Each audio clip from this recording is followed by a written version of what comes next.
Moi, je vous dis, il y a plein de personnes comme ça qui se suicident ici. Ils se suicident parce qu'ils n'en peuvent plus. Vous savez, la plupart des gens, quand ils arrivent ici au Canada, à un certain moment, à cause de certaines raisons, les gens se retrouvent en train de voir qu'il leur faut absolument un véhicule. Parce qu'ici au Canada, en fait, quand vous allez regarder vraiment, presque tout le monde a le véhicule. Presque tout le monde. Donc la plupart des personnes ont le véhicule. Donc du coup, c'est un peu comme un système d'entraînement. Donc, presque tout le monde a le véhicule. Et ne pensez pas que c'est parce que vous voyez les gens avec le véhicule que ça signifie qu'ils sont forcément fiers d'avoir ce véhicule-là. Quand je vous donne un conseil, il y a plusieurs possibilités. Maintenant, prenez parmi toutes ces possibilités-là celle qui est meilleure. C'est ça. Donc, premier conseil, ne pas avoir de véhicule. Pendant même 2 ans ou 3 ans. Ça dépend. En fonction de vos objectifs que vous avez. Maintenant, il faut qu'on je précise quelque chose. Si tu veux avoir le véhicule et que tu vas en faire un moyen de te rapporter de l'argent, là encore ça passe. Parce qu'il y a des gens qui utilisent le véhicule ici pour se faire de l'argent. C'est-à-dire en faisant ce qu'on appelle Uber et d'autres choses. Là, si tu vas utiliser ton véhicule que tu vas acheter, je dis, et là, n'achète pas le véhicule, ne pour dire que tu vas aller faire Uber avec. Donc, quand je parle de véhicule pour faire Uber, ça doit être vraiment un véhicule d'occasion qui ne t'a pas coûté grand-chose. Si c'est dans ce cadre-là, oui. Si tu prends un véhicule d'occasion qui ne t'a pas coûté grand-chose pour faire Uber avec, là encore, ça passe. Donc, prenez bien au sérieux tout ce que je vous dis là. C'est au cas par cas. Mais allons-y dans ce sens-là. Mais si tu n'as pas de business à faire avec le véhicule, ça ne va pas te rapporter de l'argent et tout. Dans ce cas-là, moi je te conseille de ne pas avoir de véhicule autant que c'est possible. Autant que tu peux jongler comme tu peux et ne pas avoir de véhicule. Ne prends pas de véhicule. Ça va te permettre de faire des économies. Tu vas pouvoir faire des économies. Vous avez vu le cycliste qui passe là. Donc, il y a la route pour chacun. Donc, le cycliste n'a pas de problème parce qu'il a son chemin à lui. Donc, il ne va jamais se rencontrer avec qui que ce soit. Il a sa route. Il a sa route à lui. Et les feux de signalisation ici, tout le monde respecte. Tout le monde respecte. Je n'ai pas encore vu des gens vraiment ne pas respecter le feu. Donc, chacun respecte le feu ici. Ça, c'est encore un autre point positif ici, au Canada. On respecte la signalisation. Donc, tu ne verras pas les gens violer le feu. Peut-être c'est rouge, ils passent et tout. Non, d'ailleurs, si tu veux, tu t'amuses, tu violes. Tu vas lire, comme on dit souvent dans mon pays. Tu vas regretter. Tu vas regretter pourquoi? Parce que tu vas payer des taxes. Tu vas payer les taxes. C'est ça. Donc, on redresse les gens ici avec l'argent, c'est tout. C'est ça qui est... C'est aussi ce qui est bien dans ce pays-ci. Donc, on discipline les gens avec l'argent. On te coupe tout simplement l'argent parce qu'ils savent que cet argent n'est pas facile à avoir. Et lorsqu'on t'enlève ça, d'office, tu es obligé de te redresser. Parce que le coût de la vie est élevé. Donc, quand tu perds de l'argent, ça te pousse à changer. Donc, ici, c'est pas qu'on va te mettre en cellule et tout, on va t'enfermer. Non, non, non, on ne fait pas comme ça. C'est pas pour dire qu'on n'enferme pas les gens ici, hein, non. Mais c'est une façon de dire qu'il y a des fautes. Lorsque tu commets, on te dit, ok, tu es coupable, voilà l'amende, tu vas payer tant.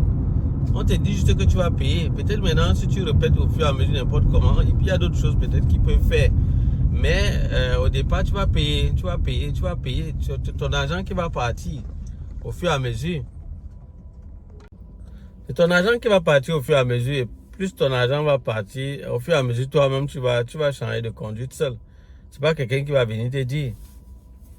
Donc, ça, c'était une façon de dire que, en fait, il y a la sécurité concernant la route. Quand tu passes, il y a la sécurité. Donc, si tu peux ne pas avoir de véhicule, ne l'est pas. Je vais vous dire ce que vous gagnez quand vous n'avez pas de véhicule. Quand vous n'avez pas de véhicule, premièrement, vous économisez l'argent du véhicule, ça va de soi. C'est-à-dire si le véhicule peut-être devait vous coûter peut-être, disons même peut-être le plus bas, au plus bas mot, c'était un truc vraiment qui est trop simple et qui n'est pas, qui est vieux quoi. Une voiture qui est peut-être vieille d'une ancienne génération et tout, d'une année vraiment reculée. Mais qui est peut-être en bon état, que vous avez payé peut-être à $3000. Si vous n'avez pas de véhicule, ça vous fait $3000 que vous avez gardé, que vous avez économisé. C'est simple. Bon, maintenant, c'est pas tout. Vous avez économisé en carburant. Parce que même le carburant va vous couper de l'argent. Une voiture de $3000 comme ça, bon, en carburant, ça va toujours consommer. Hein, ça va consommer quand même normalement. Donc, vous allez consommer, disons, mettons peut-être en moyenne, peut-être $80 le mois. Ou 100, disons même $100. Bon, ou $80, ou 100. Bon, si vous consommez $100 par mois, ça encore, ça va faire $100 d'économie encore chaque mois. Ça, c'est $100 d'économie chaque mois. Si on veut compter maintenant durant pour l'année, ça va vous revenir à combien? Ça vous fait $1200 pour l'année. Ça fait combien que vous aurez déjà économisé pour l'année? Vous aurez économisé combien? Vous aurez économisé 3000 plus 1200, ça fait $4200. C'est pas tout. Quand vous prenez la voiture, vous devez payer ce qu'on appelle l'assurance.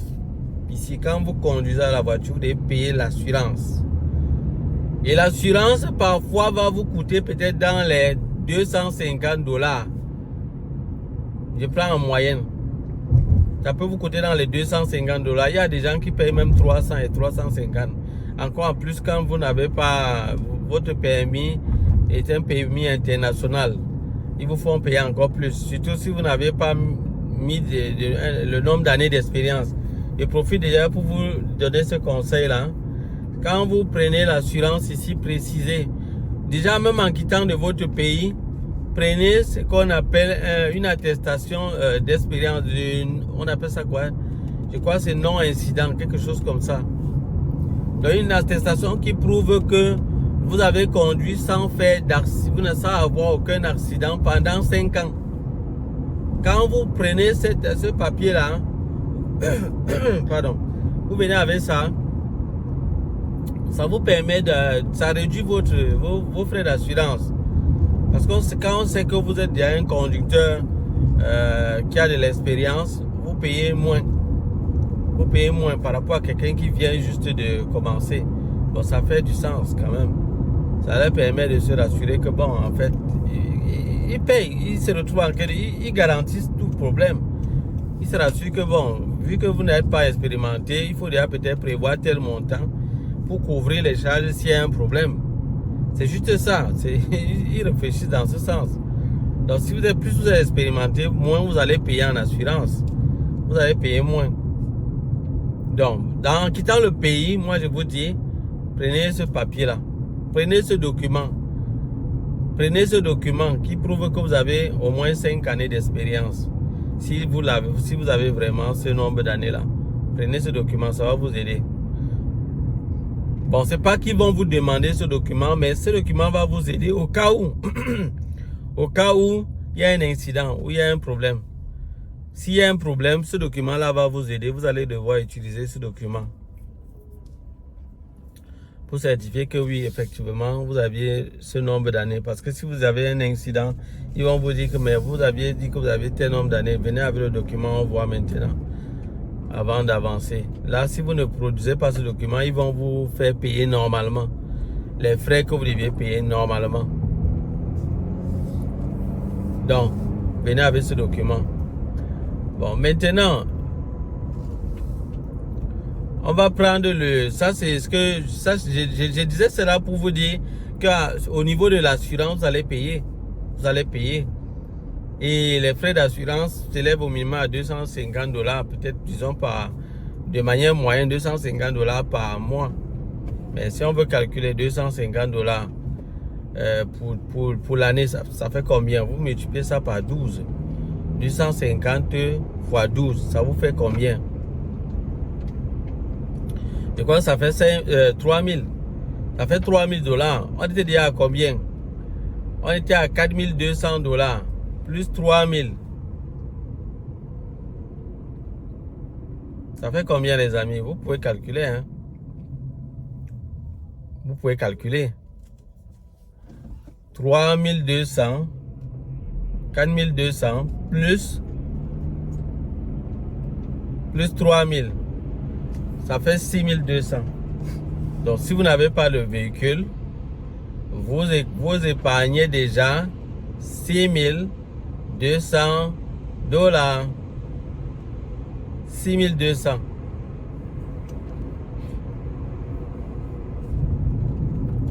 Ok, les amis, donc j'espère que vous voyez, hein. Et je vais vous dire qu'il y a des gens ici au Canada qui n'arrivent pas à épargner 2000 $, 2000 $ l'année, ou même 10 000 $. Moi, je vais vous dire ça. Il y a des gens qui n'arrivent pas à épargner 10 000 $. Ceux qui sont au Canada, ils savent que ce que je dis est vrai. Première option, ne dépensez pas pour le véhicule. Ne payez rien. Vous ne payez rien. Ça vous fait des épargnes, les amis. Ça vous fait 7 000 $ d'épargner. Donc, vous avez déjà une différence de 7 000 $ avec celui qui a le véhicule. 7 000 $, 7 200 $ minimum avec celui qui a le véhicule. C'est vrai qu'on va quand même retirer quelque chose, il faut, pour être honnête. On va retirer quand même les frais du bus parce que vous allez quand même payer, entre temps pour le déplacement, vous allez payer 100 $ parce que le frais le ticket de bus ici c'est 100 $. Avec ça, vous circulez pendant un mois comme vous voulez, hein. Vous pouvez monter, descendre, aller, vous baladez comme vous voulez. Dès que vous prenez le ticket, vous mettez là, tant que vous êtes dans la durée, vous êtes encore dans la durée encore valide, ça marche. Tant que la période est encore valide, ça marche. Vous allez toujours payer, vous n'allez rien payer. Donc vous allez payer le ticket à 100 $ le mois. Au départ même c'est 64 $. Je crois qu'il y a une option là qui permet de payer au départ 64 $. Je crois bien. Donc vous payez cette option là et vous êtes tranquille.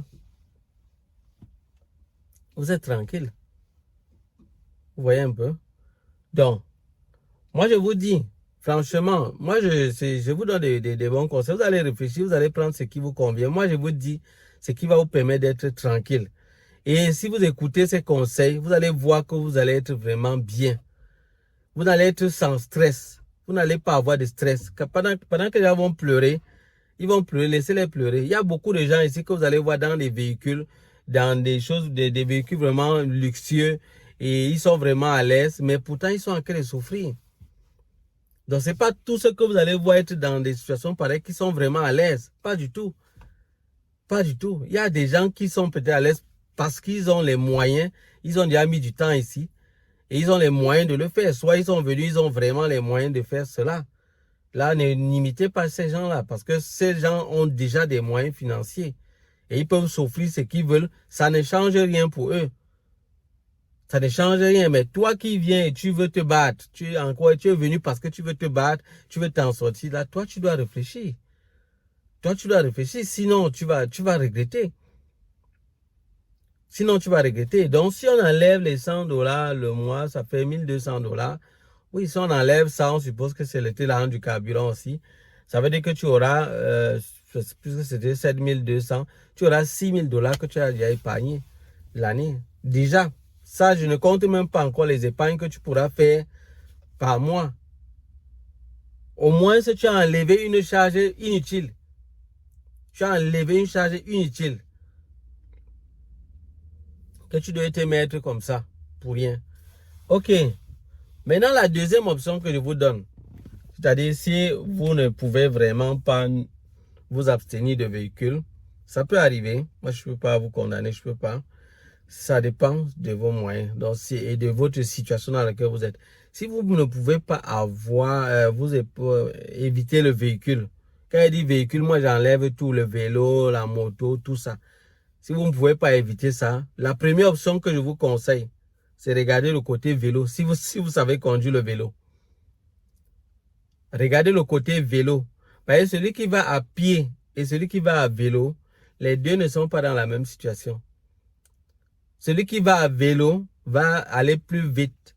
Et je vous dis qu'il y a la route pour le vélo. Ici, il y a la route pour chaque type d'usager.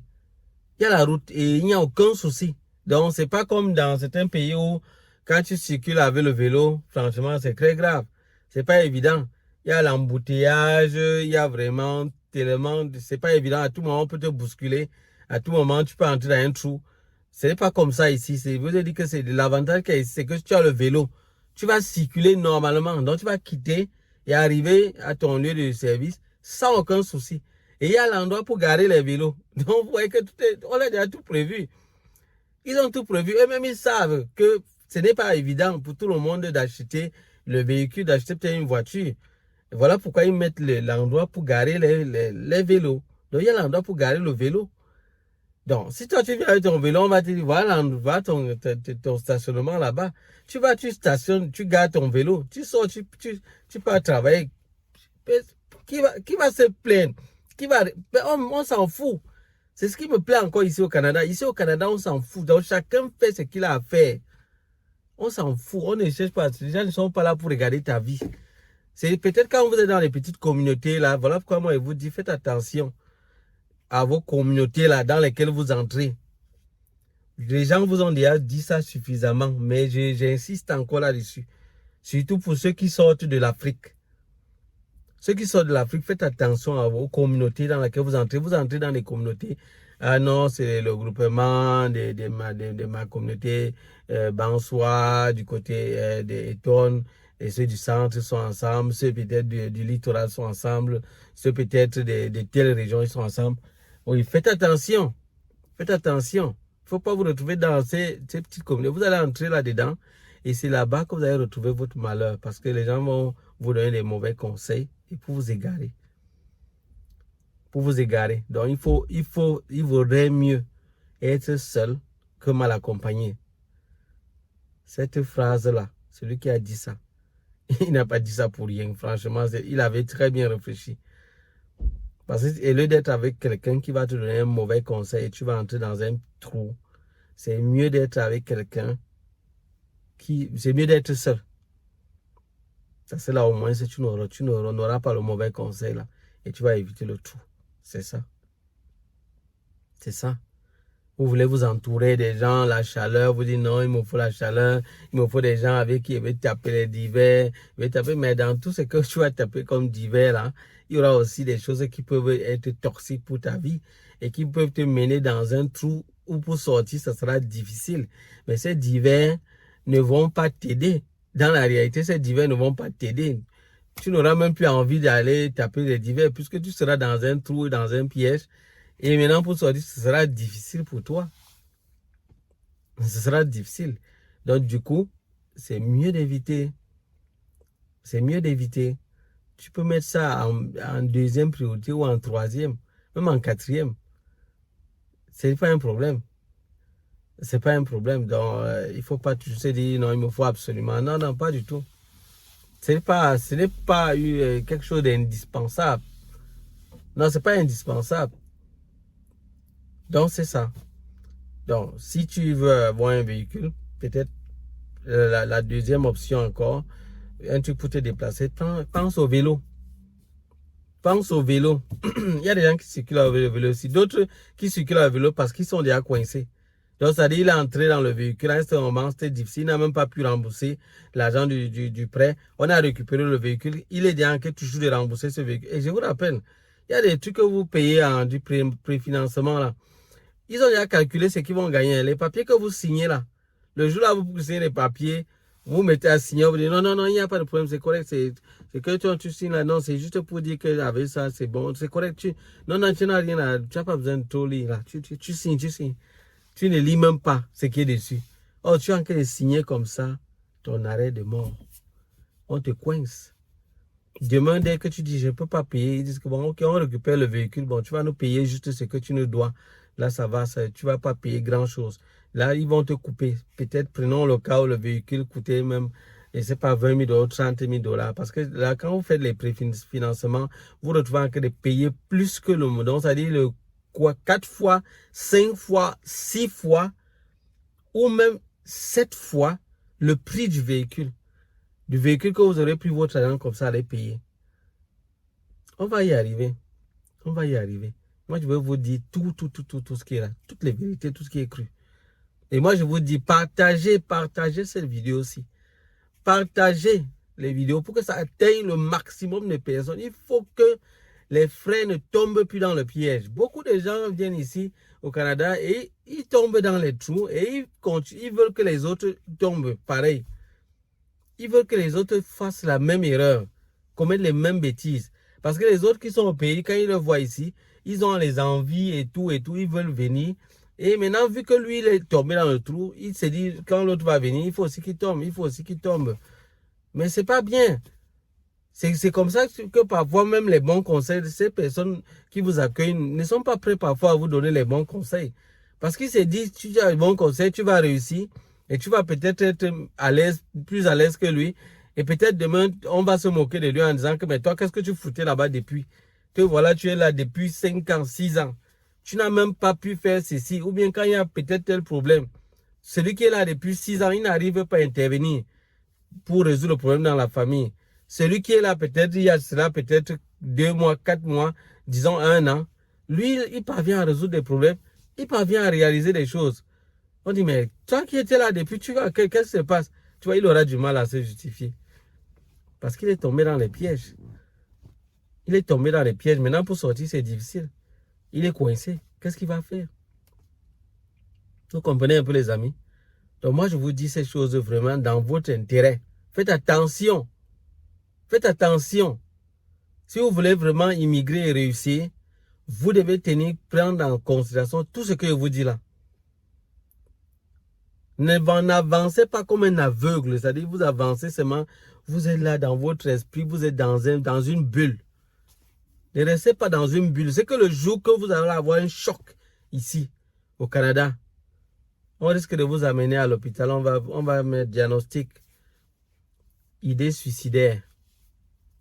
Non, je ne blague pas, je dis ça comme ça fait rire. Mais votre diagnostic sera idée suicidaire. Moi, je vous dis, il y a plein de personnes comme ça qui se suicident ici. Ils se suicident parce qu'ils n'en peuvent plus. Les foyers que vous entendez qui se divisent là, vous croyez que c'est quoi? C'est l'argent. C'est la mauvaise gestion de l'argent. Vous croyez que c'est quoi? Vous croyez que c'est quoi? Parce que peut-être vous vous dites, mais que c'est pas les gens, oui, il y a aussi une autre raison. Il y a aussi l'autre raison qui justifie ça également, c'est également la mentalité des gens d'ici, leur façon de vivre. Leurs lois qu'ils ont par rapport peut-être à la femme, par rapport au couple et tout, leurs lois font que c'est pas évident pour ceux qui viennent peut-être de l'Afrique de s'adapter à ça. C'est pas évident et parfois même c'est pas forcément conseillé de s'adapter à ça. Vous pouvez rester avec votre culture et vivre avec et prendre peut-être ce qui est positif dans la culture de ceux qui sont dans le pays dans lequel vous êtes.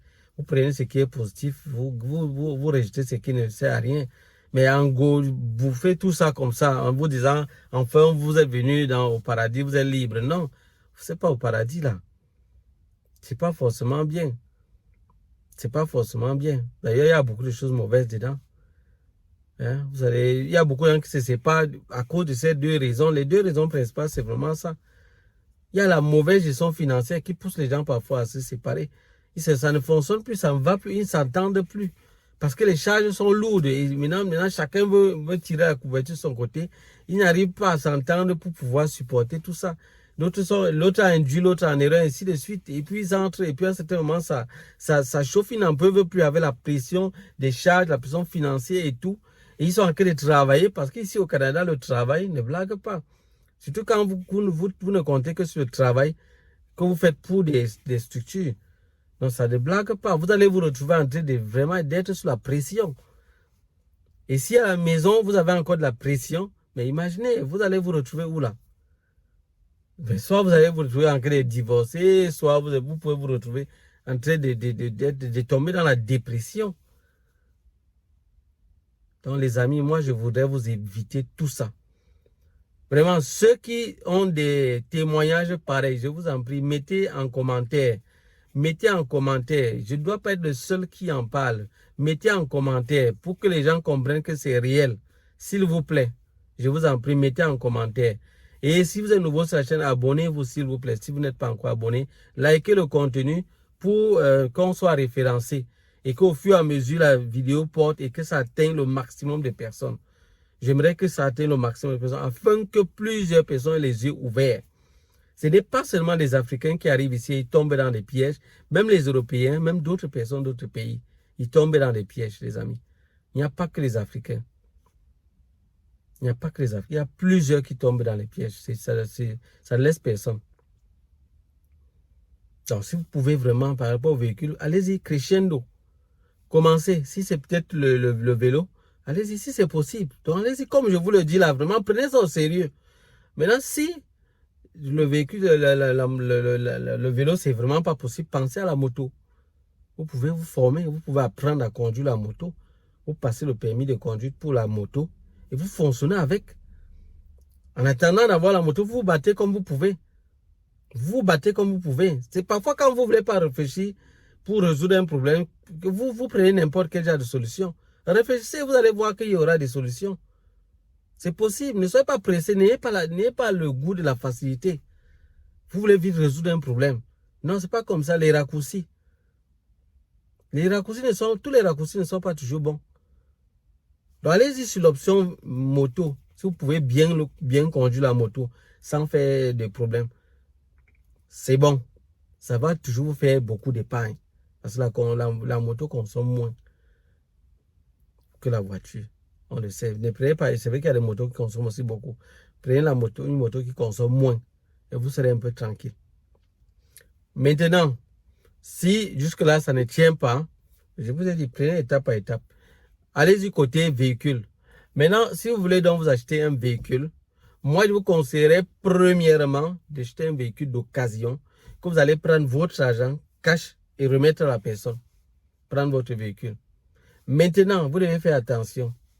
Parce que quand vous avez payé les véhicules sur Marketplace, par exemple, et tout, ou bien à d'autres personnes en particulier, vous devez faire attention parce que parfois, il y a des pièges derrière. Alors moi, qu'est-ce que je peux vous conseiller? Sachez qu'il y a des garages ici. Vous pouvez vous entendre avec un garagiste et vous lui demandez combien il peut prendre pour faire l'examen de la voiture et détecter toutes les pannes qu'il y a dessus. Et vous vous entendez avec celui qui veut vendre que je ne paierai la voiture qu'après avoir fait une inspection dessus. Et on s'entend.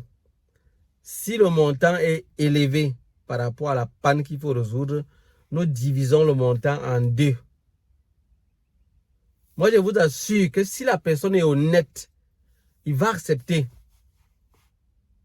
Mais si c'est qu'il y a un problème, que ça ne tient pas, lui-même il est déjà passé au garage, il y a des problèmes graves, il va refuser.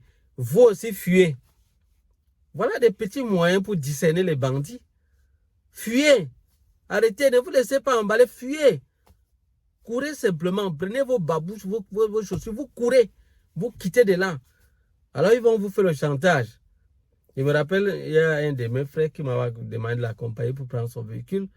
Je suis arrivé, j'ai constaté que monsieur, il nous amène, on dit qu'on veut tester le véhicule. Je prends le véhicule pour qu'on essaye de tester. Pendant que j'avance, je ressens des bruits, je ressens des choses qui ne tiennent pas. Il dit non, mais je te rappelle qu'on va juste tester, mais on va encore aller voir un garagiste. Je suis en train de conduire, je ressens des bruits, je ressens des trucs qui ne tiennent pas. Je lui dis, mais il y a des bruits, il y a des trucs qui ne tiennent pas. Il dit, mais quel bruit? Il y a quel bruit? Il y a quoi qui tient? Il n'y a rien qui a aucun problème. Il dit, non, mais il y a des choses qui ne tiennent pas. Il dit, non, mais c'est un simple bruit là-bas, c'est pas grave. Il dit que non. Il faut arrêter de me mettre de la pression. Qu'est-ce qui ne va pas? Il fait que dire, non, mais si vous ne voulez pas le véhicule, vous n'avez qu'à laisser et tout. J'ai dit, ok, c'est bon. Il dit à mon frère, on y va. Arrêtons là. Ça, c'est un bandit. Parce que ces gens, l'une des ruses des gens, les gens qui veulent vous mettre dans les pièges, vous mettent la pression. Lorsque quelqu'un vous met, il y a trop de pression et tout, il faut savoir qu'il veut vous mettre dans un piège. Il ne veut pas vous laisser le temps de réfléchir. C'est pour ça qu'il vous met la pression. Le diable met généralement la pression aux gens. Donc faites attention. Quand vous êtes dans un besoin, faites attention à la pression. Parce qu'on va vous mettre la pression pour que vous tombiez rapidement. Et quand tu vas tomber, tu vas le regretter très mal. Ça sera amer. Donc, entendez-vous avec quelqu'un. Ne payez pas le véhicule sans vérifier. S'il vous plaît, notez ce qu'il vient de vous dire. Prenez ça comme quelque chose d'absolu. Ne payez aucun véhicule sans faire de vérification au garage. Je répète, ne payez aucun véhicule sans faire de vérification au garage. Et entendez-vous avec la personne d'avance. Il n'est pas le seul à vendre. Il y a beaucoup qui en vendent. Il y a d'autres même qu'à l'apparence, déjà tu vois qu'il y a un problème. Peut-être ça a même fait un accident et tout. Ne payez pas les véhicules qui ont fait des accidents. Ne payez pas les véhicules qui ont déjà des pannes dessus énormes. Vous allez souffrir. Vous pouvez vous retrouver en cas d'être traumatisé. Parce que vous serez chaque fois au garage, ça va vous faire trop dépenser. Et là, on n'entre plus dans l'économie. Or, moi, ce que je veux vous dire là, c'est dans le but que vous fassiez des économies et que vous réussissiez votre intégration ici au Canada sans aucun souci. Donc, je veux vous éviter des pièges. Vous vérifiez donc le véhicule. Prenons le cas, parce qu'avec mon frère, finalement, on avait trouvé un véhicule pour lui. Et on est allé, la personne vendait ça à 5 000 $. Lui, il était vraiment dans le jeu, il ne pouvait vraiment pas faire autrement. J'ai dit, ok, c'est bon, tu peux prendre un véhicule. Il a pris le véhicule, on est allé. Moi-même, j'ai déjà testé, vu, bon, je vois pas quelque chose à mon niveau déjà très, très grave là, mais on peut aller. On peut aller encore chez le garagiste. La personne, on s'est déjà entendu. On est allé chez le garagiste a évalué, il a dit, bon, là, c'est tel que le véhicule est. Il y a des pannes dessus, on doit réparer ça, c'est 2 000 $. C'est 2 000 $ pour dépanner. Ok. Qu'est-ce qu'ils ont fait? Ils ont divisé le prix en deux. C'était 5 000 $ qu'ils devaient payer. Celui à qui appartient le véhicule a décidé de prendre 1 000 $ sur sa charge et lui prend 1 000 $. C'est tout. Ce qui fait qu'il a donc remis les 5 000 $ conclus plus 1 000 $. Plus 1 000 $. Et celui qui vend la voiture a donc retiré 1 000 $ également à son niveau. Donc, ce qui fait que lui, il a vendu la voiture à 4 000 $. Et mon frère a payé sa voiture à 6 000 $. Et sa voiture fonctionne bien. Il n'y a pas de problème. Parce que on a tout réparé. On a réparé ce qu'il y avait comme problème dessus. Le reste des choses qu'il a fait, c'est juste payer son carburant. Payer ce qu'il faut pour la voiture normalement. Ça consomme moins. Et puis, il fonctionne avec. Donc, voilà une autre option que vous pouvez prendre. Prenez votre argent cash pour payer la voiture. C'est tout. Maintenant, parlant de concessionnaire. Le concessionnaire, les amis. Franchement, moi, j'appelle ça le luxe. J'appelle ça le luxe. Si vous allez sur le concessionnaire pour acheter un véhicule neuf, vous allez chez quelqu'un qui veut, vous voulu acheter un véhicule neuf parce que pour acheter un véhicule neuf, ce n'est que chez eux que vous allez retrouver ça, dans les maisons dans ces maisons-là. Maintenant, si vous voulez acheter un véhicule neuf, oui, allez-y là-bas. Si vous avez votre argent cash, payez une fois. Si on vous dit le véhicule coûte neuf, c'est 50 000 $, prenez-vous 50 000, vous payez. Ça, si vous avez les moyens. Moi, je ne pense pas. Ma vidéo ne s'adresse pas aux gens qui peuvent payer les véhicules neufs 50 000 $. Moi, ma vidéo ne s'adresse pas à vous. Donc, si vous êtes dans ce cadre-là, vous pouvez déjà zapper, ça ne vous concerne plus. Donc, laissons déjà cette option-là de côté. Parce que si vous voulez entrer dans cette option, les amis, vous risquez de regretter. Il y a beaucoup de pièges dessus. C'est vrai que la passe, ça allait être très attrayant. C'est très attrayant, pourquoi? Parce que on te dit, tu vas prendre un véhicule, tu vas payer ça sur 5 ans. Tu vas payer par mois 200 $. Tu as l'impression que tu fais des économies. Tu as l'impression, parce que quand tu regardes 200 $ le mois ou 250 $ le mois, quand tu calcules peut-être pour un an, ça te fait 3 000 $ déjà. Hein? 2 ans, ça te fait combien? 2 ans, ça va te faire... non, quand il dit 250 $, c'est pas généralement le mois, c'est aux 2 semaines. Si c'est au mois, ça va te revenir à 500 $. Généralement, c'est aux $500 que ça va te revenir. Dans les petits véhicules là, $500. Donc, quand tu vas faire le mois, l'année, ça va te faire $6,000. Je dis pour le petit véhicule que tu aurais payé peut-être à $5,000 là, tu vas payer déjà l'année $6,000. Ce sera vraiment neuf, ça sera bon, pas qu'il est neuf, ça sera en très bon état. Oui, vraiment très très bon état. Oui, ça sera vraiment dans ce sens-là. Oui, tu vas payer $6,000 déjà l'année. Maintenant, multiplie ça par 5. Tu vas te faire $30,000. Donc, prenons même le moins cher. Parce qu'il y a d'autres qui payent $250. Bon, ça c'est vraiment pour les véhicules qui devaient coûter peut-être $3,000. Donc, 200, même si c'est $250, l'année tu as $3,000. 5 ans, tu as $15,000. Avec les taxes, tu vas te retrouver à $19,000. Pour un véhicule que tu aurais acheté à $3,000. Tu as gagné quoi? Non, pardon, il faut vraiment réfléchir. En quoi est-ce que tu as gagné? Tu as gagné quoi là-bas? Peut-être parce qu'on te coupe juste $250. Tu te dis, c'est pas grand-chose. Tu ne veux pas dépenser une fois ton argent. Non, au lieu de faire ça, moi, si tu as quelqu'un à qui tu peux emprunter l'argent, emprunte, tu payes. Emprunte, tu payes.